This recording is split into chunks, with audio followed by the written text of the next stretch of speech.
Ang sulat ni Pablo sa mga taga-Epeso. Epeso, Kabanata 1. Si Pablo, na apostol ni Kristo Jesus sa pamamagitan ng kalooban ng Diyos, sa mga banal na nangasa Epeso at sa mga tapat kay Kristo Jesus. Sumainyo nawa ang biyaya at kapayapaan mula sa Diyos na ating Ama at sa Panginoong Hesukristo.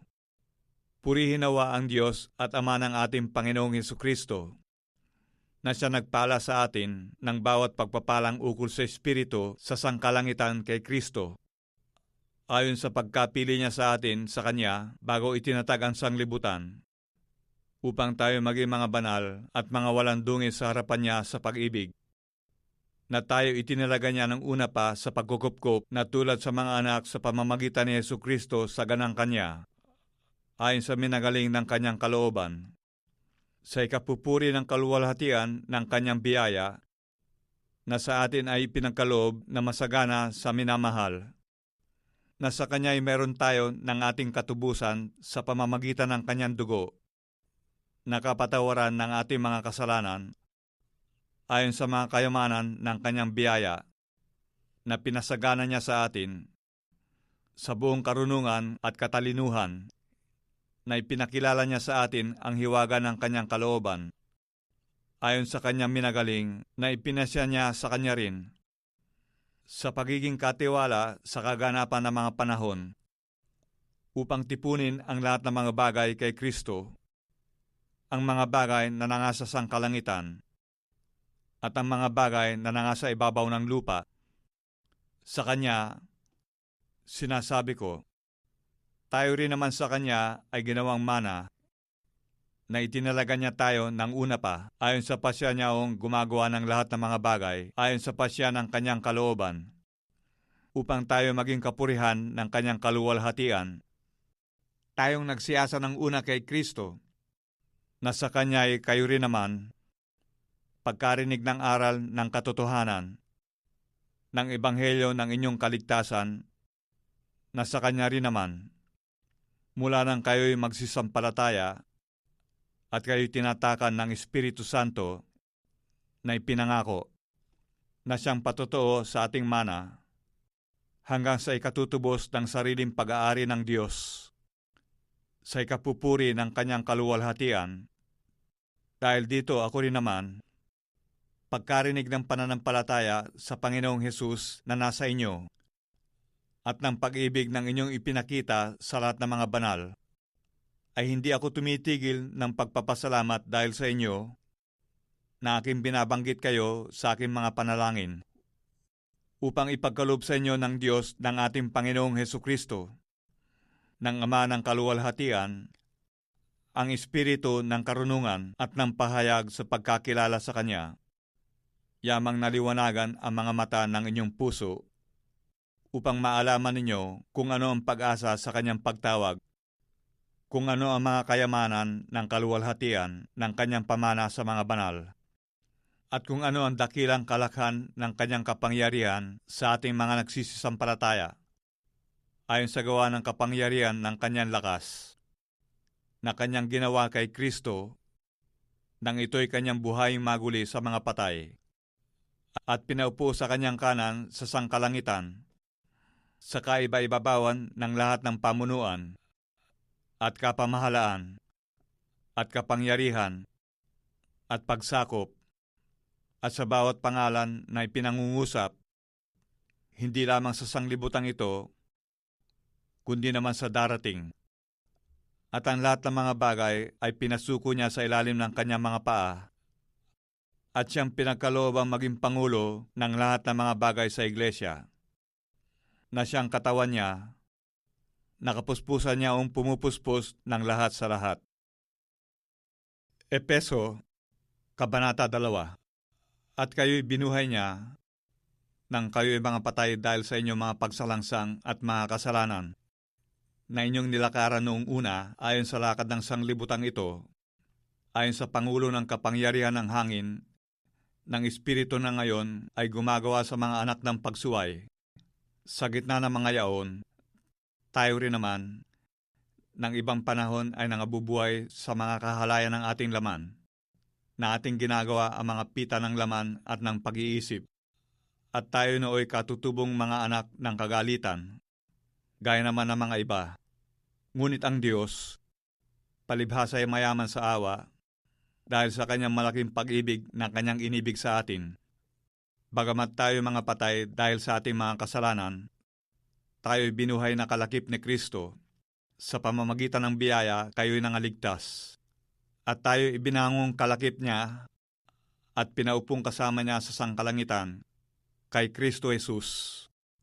upang sa mga panahon darating ay maihayag niya ang dakilang kayamanan ng kanyang biyaya sa kagandahan loob sa atin kay Kristo Jesus. Sapagkat sa biyaya, kayo'y nangaligtas sa pamamagitan ng pananampalataya, at ito'y hindi sa inyong sarili, ito'y kaloob ng Diyos, hindi sa pamamagitan ng mga gawa, upang ang sinuman ay huwag magmapuri, sapagkat tayo'y kanyang gawa, na nilalang kay Kristo Jesus para sa mabubuting gawa, na mga inihanda ng Diyos ng una upang siya natin lakaran. Kaya nga alalahanin ninyo na kayo nung una, mga hintil sa laman, tinatawag na di pagtutuli niyawang tinatawag na pagtutuli sa laman, na ginawa ng mga kamay, na kayo ng panahong yaon ay mga hiwalay kay Kristo, na mga di kabilang sa bansa ng Israel, at mga taga-ibang lupa tungkol sa mga tipan ng pangako, na walang pag-asa at walang Diyos sa sanglibutan. Datapwat, ngayon kay Kristo Jesus, kayo na noong panahon ay nalalayo, ay inilapit sa dugo ni Kristo, sapagkat siya ang ating kapayapaan, na kanyang pinag-isa ang dalawa, at iginiba ang pader na nasa gitna na nagpapahiwalay, na inalis ang pagkakaalit sa pamamagitan ng kanyang laman, kahit kautusan na may mga batas at mga palatuntunan, upang sa dalawa ay lalangin sa kanyang sarili ang isang taong bago. Sa ganito'y ginagawa ang kapayapaan, at upang papagkasunduin silang dalawa sa isang katawan sa Diyos sa pamamagitan ng krus, na sa kanya'y pinatay ang pagkakaalit, at siya'y naparito at ipinangaral ang kapayapaan sa inyong nalalayo, at ang kapayapaan sa nangalalapit, sapagkat sa pamamagitan niya tayo may pagpasok sa isang espiritu rin sa Ama.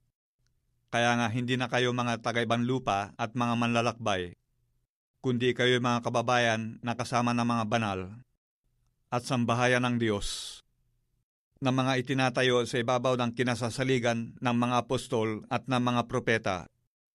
na si Kristo Jesus din ang pangulong bato sa panulok, na sa kanya'y ang buong gusali na nakalapat na mabuti ay lumalago upang maging isang templong banal sa Panginoon, na sa kanya'y itinayo naman kayo upang maging tahanan ng Diyos sa Espiritu. Epeso, Kabanata 3. Dahil dito, akong si Pablo, na bilanggo ni Kristo Jesus dahil sa inyong mga hintil, kung tunay na inyong narinig yung pagiging katiwala sa biyaya ng Diyos na sa akin ay binigay sa ikagagaling ninyo, kung paanong sa pahayag ay pinakilala sa akin ang hiwaga, gaya ng isinulat ko ng una sa ilang salita. Sa pamamagitan niyaon, sa pagbasa ninyo, ay inyong mapagtalastas ang aking pagkakilala sa hiwaga ni Kristo, na ng ibang panahon ay hindi ipinakilala sa mga anak ng mga tao, na gaya ngayon na ipinahayag sa kanya mga banal na apostol at propeta sa Espiritu, na ang mga hintil ay mga tagapagmana at mga kasangkap ng katawan, at mga may bahagi sa pangako na kay Kristo Jesus sa pamamagitan ng Ebanghelyo, na dito'y ginawa akong ministro, ayon sa kaloob ng biyayang yaon ng Diyos na sa akin ay ibinigay, ayon sa paggawa ng kanyang kapangyarihan. Sa akin, na ako ang kababababaan sa lahat ng lalong mababa sa mga banal, ay ibinigay ang biyayang ito, upang ipangaral sa mga hintil ang mga di malirip na mga kayamanan ni Kristo, at maipakita sa lahat ng mga tao kung ano ang pagiging katiwala sa hiwaga na sa lahat ng panahon ay inilihim ng Diyos na lumalang ng lahat ng mga bagay, upang ngayon sa pamamagitan ng Iglesia ay maipakikilala sa mga pamunuhan at sa mga kapangyarihan sa sangkalangitan ang kapuspusan ng karunungan ng Diyos, ayon sa panukalang walang hanggan na ipinanukala kay Kristo Jesus na Panginoon natin, Nasa Kanya ay meron tayong lakas ng loob at pagpapasok na may pag-asa sa pamamagitan ng ating pananampalataya sa Kanya. Kaya nga ipinamamanhik ko na huwag kayong manglupaypay sa mga kapaghihatian ko sa inyo, napawang kapurihan ninyo. Dahil dito ay iniluluhod ko ang aking mga tuhod sa Ama. Nasa Kanya ay kumukuha ng pangalan ang bawat sambahayan sa langit at sa lupa, upang sa inyo'y ipagkaloob niya, ayon sa mga kayamanan ng Kanyang kaluwalhatian, na kayo'y palakasin ng kapangyarihan sa pamamagitan ng Kanyang Espiritu sa pagkataong loob, na si Kristo ay manahan sa inyong mga puso sa pamamagitan ng pananampalataya, upang kung kayo mag-ugat at magtumibay sa pag-ibig, ay lumakas upang matalastas pati ng lahat ng mga banal kung ano ang luwang at ang haba at ang taas at lalim, at makilala ang pag-ibig ni Kristo na di masayod ng kaalaman, upang kayo'y mga puspos hanggang sa buong kapuspusan ng Diyos.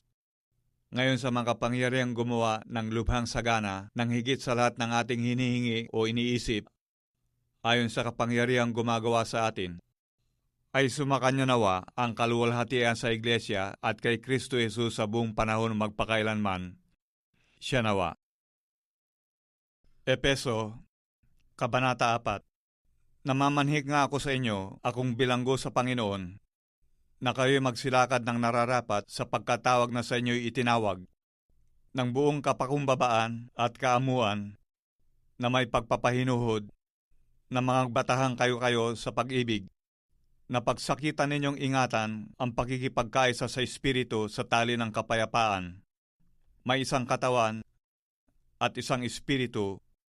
gaya naman ng pagkatawag sa inyo sa isang pag-asa ng pagtawag sa inyo. Isang Panginoon, isang pananampalataya, isang bautismo, isang Diyos at Ama ng lahat, na siyang sumasaibabaw sa lahat, at sumasa lahat, at nasa lahat. Datapwat, ang bawat isa sa atin ay binigyan ng biyaya ayon sa sukat na kaloob ni Kristo. Kaya't sinasabi niya, nang umakyat siya sa itaas, ay dinala niyang bihag ang pagkabihag,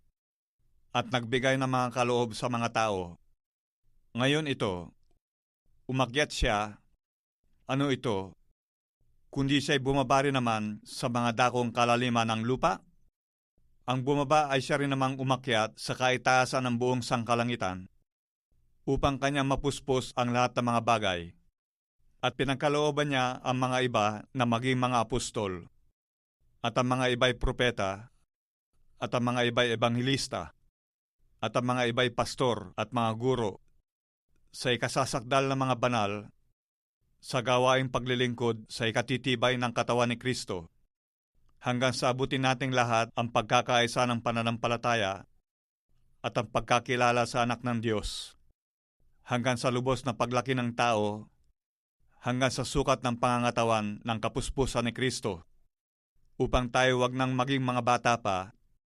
na napapahapay dito't doon at dinadala sa magkabi-kabila ng lahat na hangin ng aral, sa pamamagitan ng mga daya ng mga tao, sa katusuhan, ayon sa mga lalang ng kamalian, kundi sa pagsasalita ng katotohanan na may pag-ibig, ay mangagsilaki sa lahat ng mga bagay sa Kanya, na siyang Pangulo sa makatwid bagay si Kristo, na dahil sa Kanya ang buong katawan na nakalapat na mabuti at nagkakalakip sa pamamagitan ng tulong ng bawat kasukasuan, ayon sa paggawang nauukol sa bawat iba't ibang sangkap, ay nagpapalaki sa katawan sa ikatitibay ng kanyang sarili sa pag-ibig. Ito nga ang sinasabi ko at sinasaksihan sa Panginoon, na kayo hindi nagsisilakad pa na gaya naman ng lakad ng mga hintil, sa pagpapalalo sa kanilang pag-iisip, na sa kadiliman ng kanilang pag-iisip ay nangahiwalay sa buhay ng Diyos, dahil sa kahangalang nasa kanila, dahil sa pagmamatigas ng kanilang puso, na sila sa di pagkaramdam ng kahihiyan ay napahikayat sa kalibugan, upang kalakalin ang lahat ng karumihan ng buong kasakiman. Ngunit kayo'y hindi nangatuto ng ganito kay Kristo, kung tunay na siya'y inyong pinakinggan, at kayo'y tinuruan sa Kanya, gaya ng katotohanan na kay Jesus, at inyong iwan, tungkol sa paraan ng inyong pamumuhay na nakaraan, ang dating pagkatao na sumama ng sumama ayon sa mga kahalayan ng pagdaraya, at kayo nangagbago sa espiritu ng inyong pag-iisip, at kayo mga bihis ng bagong pagkatao na ayon sa Diyos ay nilalang sa katwiran at sa kabanalan ng katotohanan. Kaya nga, pagkatakwil ng kasinungalingan, ay magsasalita ang bawat isa sa inyo ng katotohanan sa kanyang kapwa, sapagkat tayo'y mga sangkap na isa't isa sa atin. Kayo'y mga galit at huwag kayong mga kasala. Huwag lumubog ang araw sa inyong galit, ni bigyan daan man ng diablo. Ang nagnanakaw ay huwag nang magnakaw pa, bagkus magpagal, na igawa ang kanyang mga kamay ng mabuting bagay, upang siya'y maibigay sa nangangailangan. Anumang salitang mahalay ay huwag lumabas sa inyong bibig, kundi ang mabuting ikatitibay ayon sa pangangailangan, upang makinabang ng biyaya ang mga nagsisipakinig. At huwag ninyong pighatiin ang Espiritu Santo ng Diyos, na sa Kanya'y kayo'y tinatakan hanggang sa kaarawan ng pagkatubos. Ang lahat ng kapaitan at kagalitan at pagkakaalit at kadaldalan at panglilibak ay mga alis nawa sa inyo, pati ng lahat ng masasamang akala, at magmagandang loob kayo sa isa't isa, mga mahabagin, na mangagpatawaran kayo sa isa't isa, gaya naman ng pagpapatawad sa inyo ng Diyos kay Kristo. Efeso, Kabanata 5. Kayo nga'y magsitulad sa Diyos, na gaya ng mga anak na minamahal, at magsilakad kayo sa pag-ibig, gaya rin naman ng pag-ibig ni Kristo sa inyo, at ibinigay dahil sa atin ang kanyang sarili, na hain at handog sa Diyos upang maging samnyo ng masarap na amoy. Ngunit ang pakikiapid at ang lahat ng karumihan o kasakiman ay huwag man lamang masambit sa inyo, gaya ng nararapat sa mga banal, o ang karumihan man, o mga mangmang na pananalita, o ang mga pagbibiro na di nangararapat, kundi kayo'y magpasalamat, sapagkat talastas ninyong lubos na sino mang mapakiapid o mahalay o masakim na isang mapagsamba sa mga Diyos-Diyosan ay walang anumang mamanahin sa kaharian ni Kristo at ng Diyos. Huwag kayong madaya ng sino man na mga salitang walang kabuluhan, sapagkat dahil sa mga bagay na ito'y dumarating ang galit ng Diyos sa mga anak ng pagsuway. Huwag kayong makibahagi sa kanila, sapagkat noong panahong kayo'y kadiliman, datapwat ngayon kayo'y kaliwanagan sa Panginoon. Magsilakad kayong gaya ng mga anak ng kaliwanagan, sapagkat ang bunga ng kaliwanagan ay nabubuo ng kabutihan at katwiran at katotohanan, na inyong pinatutunayan ang kinalulugdan ng Panginoon. At huwag kayong makibahagi sa mga walang mapapakinabang na gawa ng kadiliman, kundi bagkus inyong sawatain, sapagkat ang mga bagay na ginagawa nila sa lihim ay mahalay na salitain man lamang. Datapwat ang lahat ng mga bagay pagkasawata ay itinatanyag ng kaliwanagan, sapagkat ang lahat ng mga bagay na itinatanyag ay kaliwanagan. Kaya sinasabi niya, gumising kang natutulog, at magbangon ka sa gitna ng mga patay, at liliwanagan ka ni Kristo. Mag-ingat nga kayong lubos kung paano kayo lumalakad. Huwag gaya ng mga mangmang, kundi gaya ng marurunong, na inyong samantalahin ang panahon, sapagkat ang mga araw ay masasama. Kaya huwag kayong maging mga mangmang, kundi unawain ninyo kung ano ang kalooban ng Panginoon. At huwag kayong magsipaglasing ng alak na kinaroroonan ng kaguluhan, kundi kayo'y mga puspos ng Espiritu, na kayo'y mga usapan ng mga salmo at ng mga himno at ng mga awit na ukol sa Espiritu,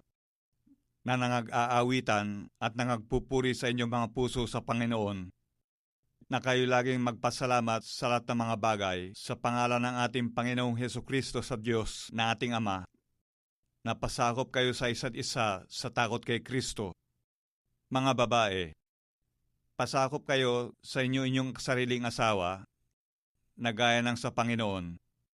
sapagkat ang lalaki ay pangulo ng kanyang asawa, gaya naman ni Kristo na pangulo ng iglesia, na siya rin ang tagapagligtas ng katawan. Datapwat kung paanong ang iglesia ay nasasakop ni Kristo, ay gayon din naman ang mga babae ay pasakop sa kani-kanyang asawa sa lahat ng mga bagay. Mga lalaki, ibigin ninyo ang inyong asawa, gaya naman ni Kristo na umibig sa iglesia, at ibinigay ang kanyang sarili dahil sa kanya, upang kanyang pakabanalin ito, na nilinis sa pamamagitan ng paghuhugas ng tubig na may salita, upang ang iglesia ay maiharap sa kanyang sarili na maluwalhati, na walang dungis o kulubot o anumang gayong bagay, kundi ito'y nararapat maging banal at walang kapintasan. Gayon din naman nararapat ibigin ng mga lalaki ang kani-kanyang sariling asawa, na gaya ng kanyang sariling mga katawan. Ang umiibig sa kanyang sariling asawa ay umiibig sa kanyang sarili, sapagkat walang sino man nanapot kailanman sa kanyang sariling katawan, kundi kinakandili at minamahal, gaya naman ni Kristo sa iglesia, sapagkat tayo ay mga sangkap ng kanyang katawan. Dahil dito'y iiwan ng lalaki ang kanyang ama at ina,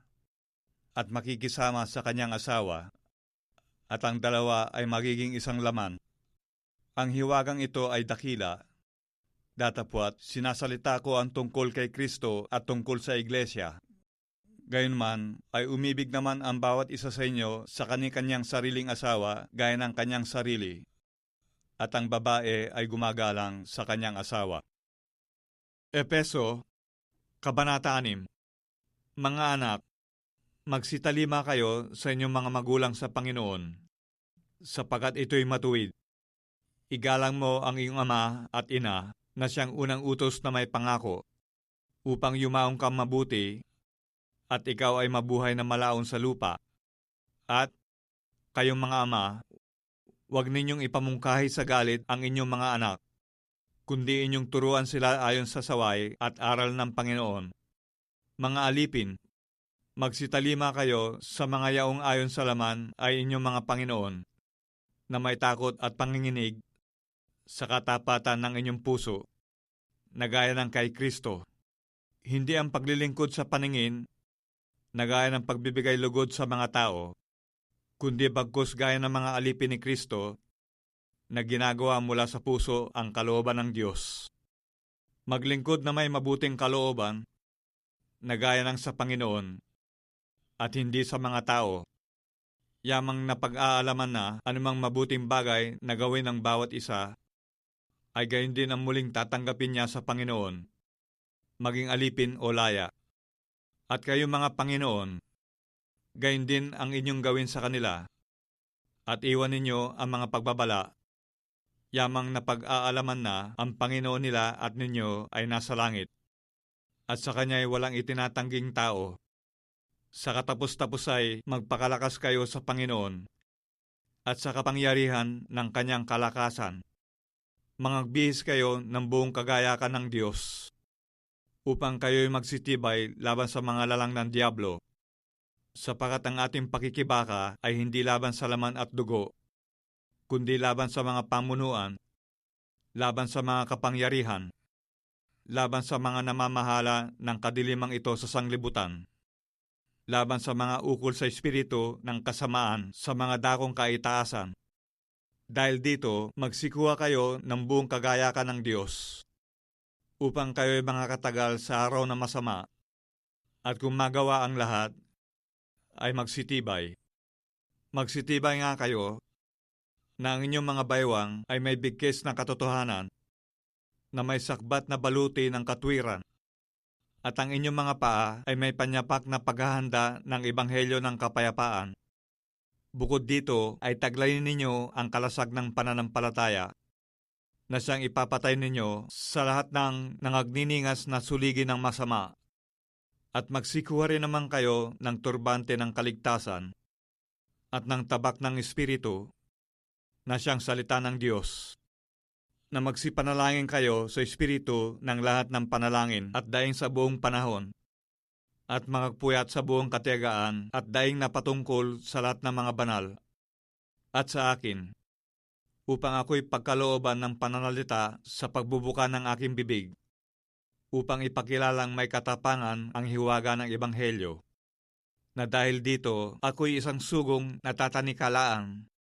upang sa ganito ako'y magsalita na may katapangan gaya ng nararapat na aking salitain. Datapwat upang mga alaman ninyo naman ang mga bagay na ukol sa akin at ang kalagayan ko, si Tikiko na aking minamahal na kapatid at tapat na ministro sa Panginoon ay siyang nagpakilala sa inyo ng lahat ng mga bagay na siyang aking sinugo sa inyo sa bagay na ito upang makilala ninyo ang aming kalagayan at upang kanyang aliwin ang inyong mga puso, kapayapaan nawa sa mga kapatid at pag-ibig na may pananampalataya mula sa Diyos Ama at sa Panginoong Hesukristo. Ang biyaya naway sumalahat sa mga nagsisibig sa ating Panginoong Hesukristo ng pag-ibig na walang pagkasira, siya nawa.